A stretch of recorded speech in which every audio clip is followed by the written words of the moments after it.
Estudiar la vida del Señor Jesucristo ha sido para mí una de las bendiciones más grandes que he tenido.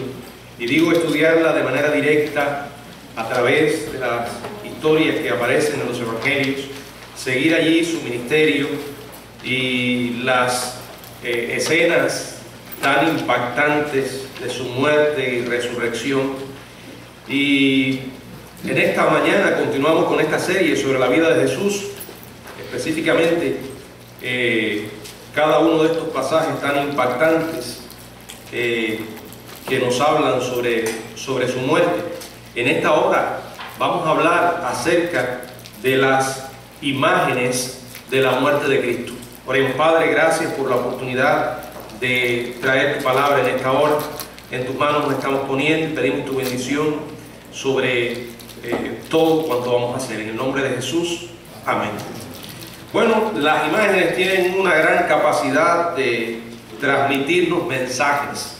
Algunas imágenes son realmente difíciles de ver, quizás por lo que representan, lo que significan, y más cuando se trata de una persona que es impresionable.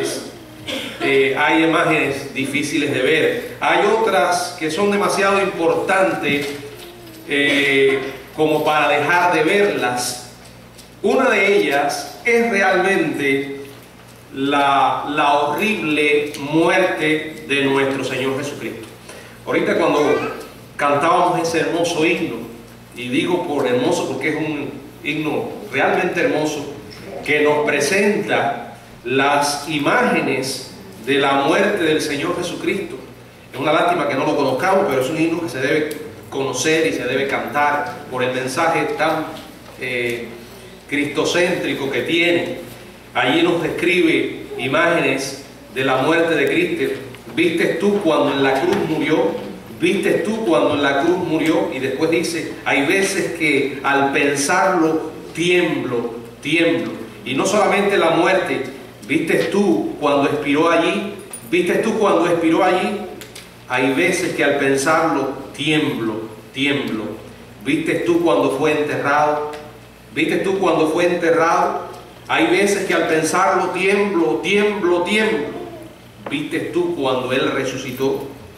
¿Viste tú cuando Él resucitó? Hay veces que al pensarlo tiemblo. Verdaderamente hay imágenes positivas e imágenes negativas. Cuando digo imágenes positivas, estoy pensando en aquellas cosas que vemos, aun cuando sean dramáticas, cuando sean escenas crudas. Sin embargo, mueven nuestra voluntad a tomar decisiones correctas, a vivir una vida positiva. Hay otras imágenes a las cuales es mejor mantener distancia, porque es como si echáramos basura en nuestra mente. Las imágenes relacionadas con la muerte de Cristo, a pesar de su crudeza, tienen el efecto de producir en nosotros un cambio de actitud, un movimiento hacia la obediencia.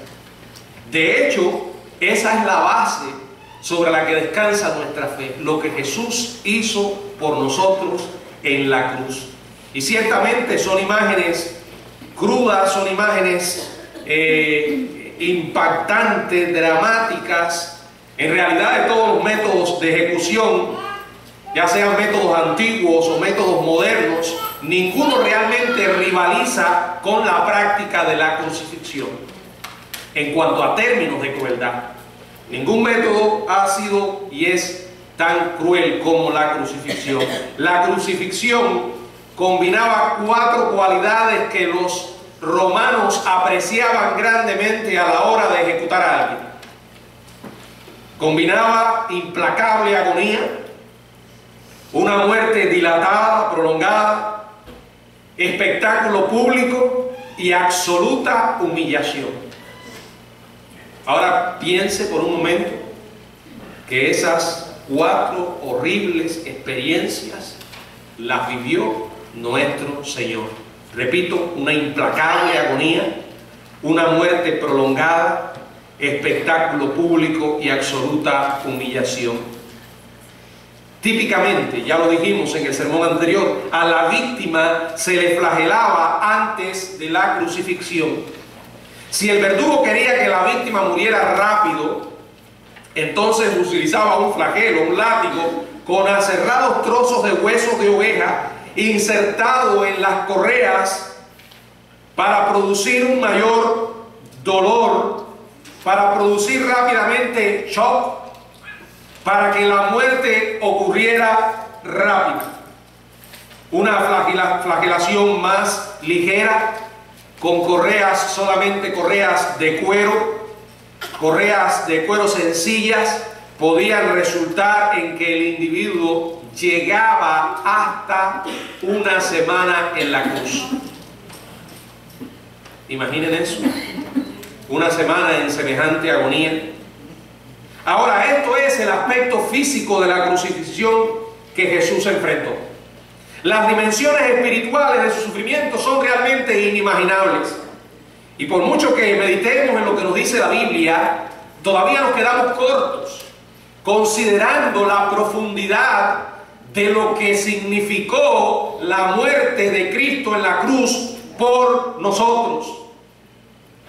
Sin embargo, a pesar de esto, no debemos aferrarnos a la noción equivocada de que Jesús fue una víctima. Él no fue una víctima impotente de un plan que falló en ninguna manera. Jesús no murió la muerte de un mártir. Jesús no fue un mártir. Ni tampoco murió antes de completar su misión. Por el contrario, Pilato se engañaba con la noción de que él esgrimía el poder sobre la vida y la muerte de Jesús. Cuán equivocado estaba. En verdad no lo tenía. Jesús le dijo: ningún poder tendría si no te fuere dado de arriba. Él dictó sentencia. Pilato estaba en malas relaciones con Roma y tenía muchísimo miedo a perder su poder, y dicta sentencia de muerte en obediencia a sus propias compulsiones inescapables. Sin embargo, estaba en perfecta armonía con el plan soberano de Dios. Si usted ha leído el Salmo 22, ese salmo contiene una descripción profética de lo que Jesús iba a experimentar. Isaías capítulo 53, encontramos más acerca de su muerte. Y también este pasaje que hemos consultado en otras oportunidades, Hechos capítulo 2, donde quiero que leamos las palabras que allí aparecen. Hechos capítulo 2, allí, y en el capítulo 3. Vamos primero al capítulo 2 y quiero que leamos los versos 22 y 23, donde dice la palabra: varones israelitas, oíd estas palabras. Jesús Nazareno, varón aprobado por Dios entre vosotros con las maravillas, prodigios y señales que Dios hizo entre vosotros por medio de él, como vosotros mismos sabéis. A este Jesús, entregado por el determinado consejo y anticipado conocimiento de Dios. Aquí está el plan soberano de Dios. Aquí está su propósito. Aquí está lo que él había establecido. Dice ahora: prendisteis y matasteis por mano de inicuos crucificándolo. Y aquí tenemos la responsabilidad de ellos al prenderle y asesinarle, a aquellos inicuos que le crucificaron. Capítulo 3, verso 18. Pero Dios ha cumplido así lo que antes había anunciado por boca de todos sus profetas, que su Cristo había de padecer. Allí estaba la promesa, los profetas habían hablado de parte de Dios, y llegó el momento en que Dios cumplió lo que antes habían estos anunciado. Hoy quisiera que me acompañaran, y precisamente considerando que tenemos también servicio de Santa Cena, a reflexionar en algunas imágenes que nos presenta la Biblia sobre la muerte de Jesús. Y quiero que ponga a trabajar su imaginación. Quiero que escape a los pensamientos que quizás están envolviendo su mente. Quiero que se desconecte del mundo que le rodea por unos pocos minutos y que trate de considerar y meditar en lo que va a escuchar. Y quiero que no olvide jamás que todo lo que vamos a oír y la Biblia describe es en realidad una prueba del amor de Dios para con nosotros. Es la solución de Dios al problema humano. ¿Saben cuál es nuestro problema? El pecado. El pecado. La Biblia dice que la paga por el pecado es muerte. El pecado solo tiene una solución: la muerte expiatoria de Cristo. De no haber muerto Cristo por nosotros, estaríamos separados de Dios, sin Dios y sin esperanza en el mundo. Y lo más terrible, condenados a una eternidad en el infierno sin Dios. Ese vacío espiritual que el hombre tiene no podría ser llenado de otra manera que no fuera a través de Jesucristo. Por eso piense, esto que usted da a escuchar se relaciona con su vida, con su problema, con mi problema. ¿Podría alguien pensar? Sí, con tu problema, porque tú también eres pecador. La Biblia dice que todos somos pecadores. ¿Y qué cosa es pecado? Pecado es desobediencia a lo que Dios ha establecido. Éxodo capítulo 20 contiene los 10 mandamientos. Allí están cada uno de ellos. Si usted dice que no es pecador, léalo y diga si se puede considerar honestamente que no es pecador. Y si es pecador, entonces este mensaje es para usted. Y si es pecador, que sí lo es, considere seriamente. A veces, como ya dije, las imágenes más terribles se pueden convertir en una especie de catalizador para producir en nuestra vida los cambios más significativos. Los cristianos estamos acá porque un día oímos el Evangelio.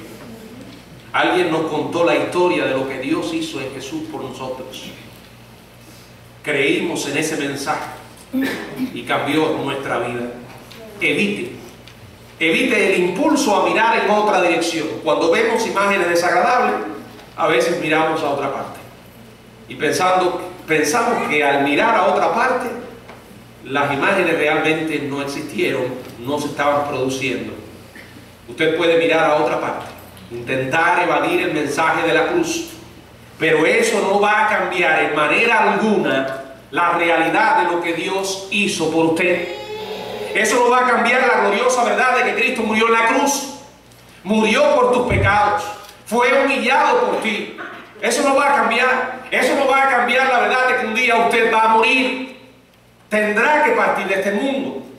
Y entonces va a comprobar la realidad del mensaje que la Biblia ha estado proclamando por las edades.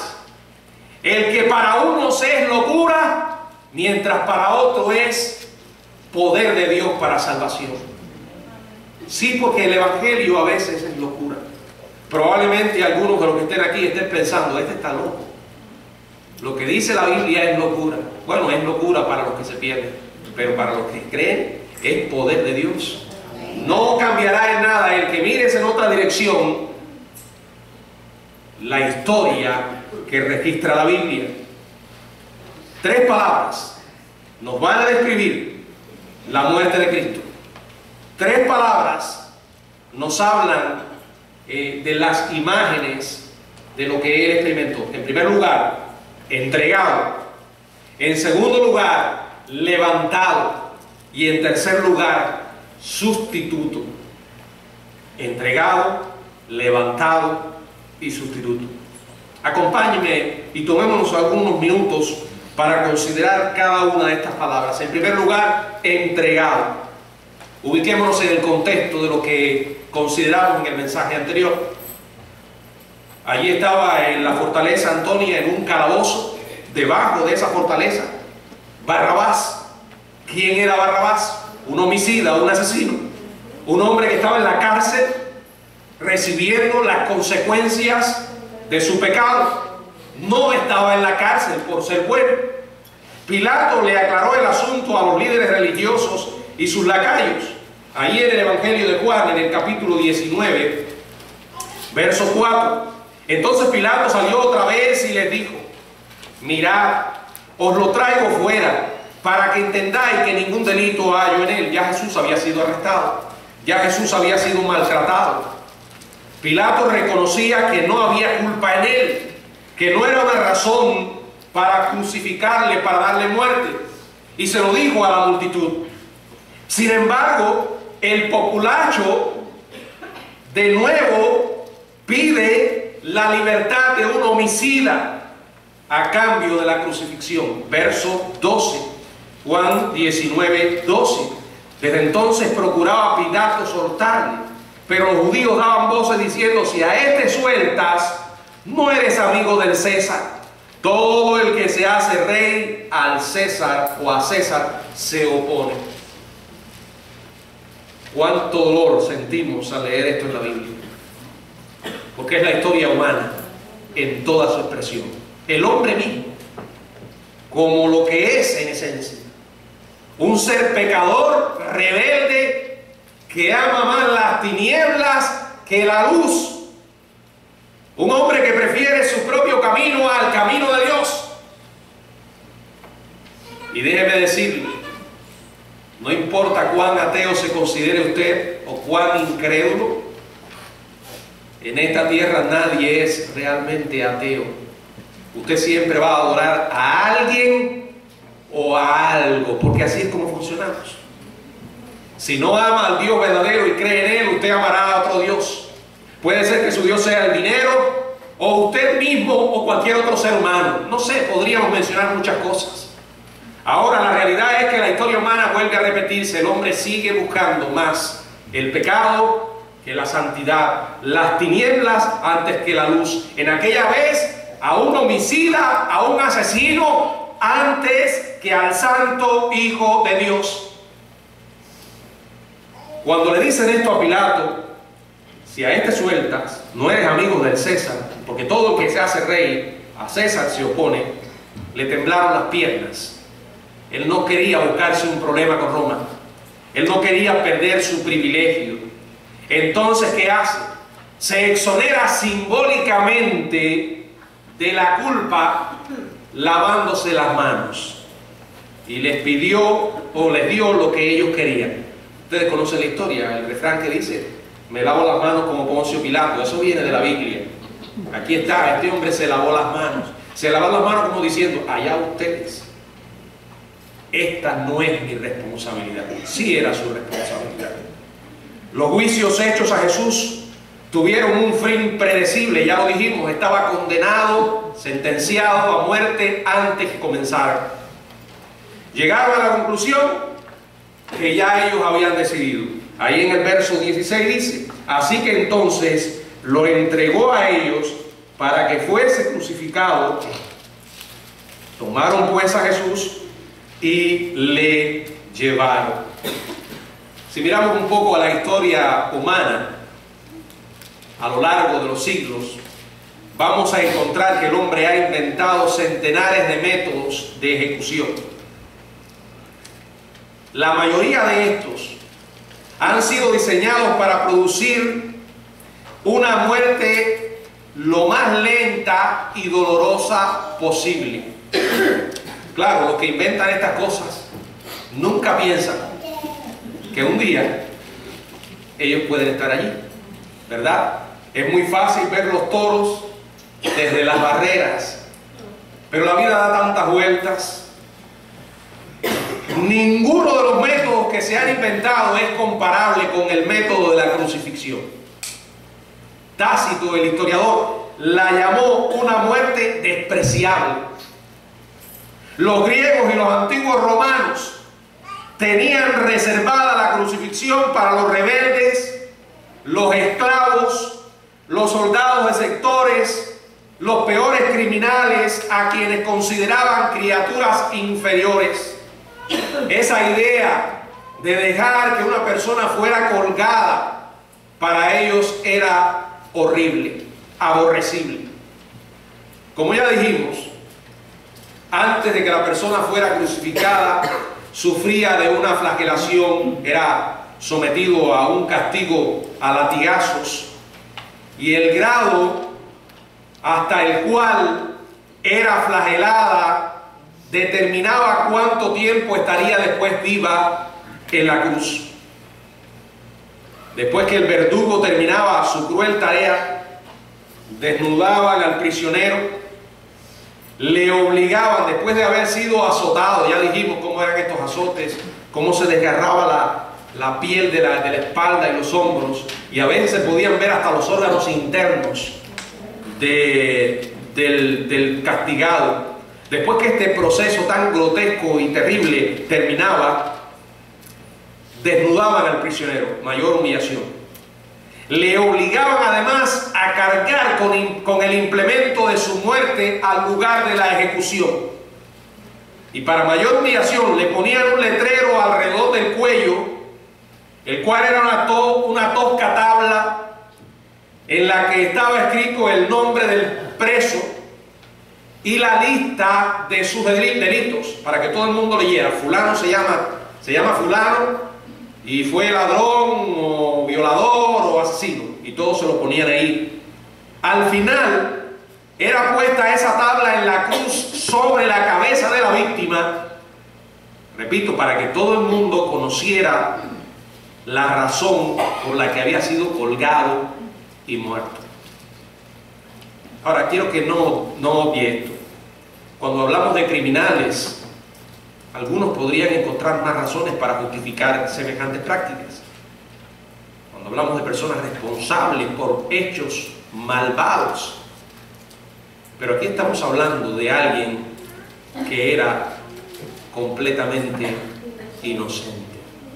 Es más, el único ser inocente que realmente ha existido en esta tierra. Ahora, tras poner la carga de muerte, de ponerle la carga de muerte, que era un pesado e incómodo travesaño de madera sobre el condenado, y aquel letrero colgando en su cuello, la víctima era colocada en el centro de un cuadrado imaginario con un soldado colocado en cada esquina y el comandante del pelotón a la cabeza, y entonces se iniciaba una larga y lenta marcha por las principales calles de la ciudad, una marcha hacia la muerte. Esto es lo que se le llama la Vía Dolorosa. O sea, era una marcha hacia la muerte. ¿Por qué hacía esto? Bueno, el propósito de estas marchas era darle realce al espectáculo público, porque esto era un espectáculo, y además servía como una advertencia, una reforzada advertencia a cualquier otro criminal potencial. O sea, que aquellos que estaban presenciando el espectáculo se sintieran disuadidos a no cometer ningún acto criminal, porque iban a pagar con sus vidas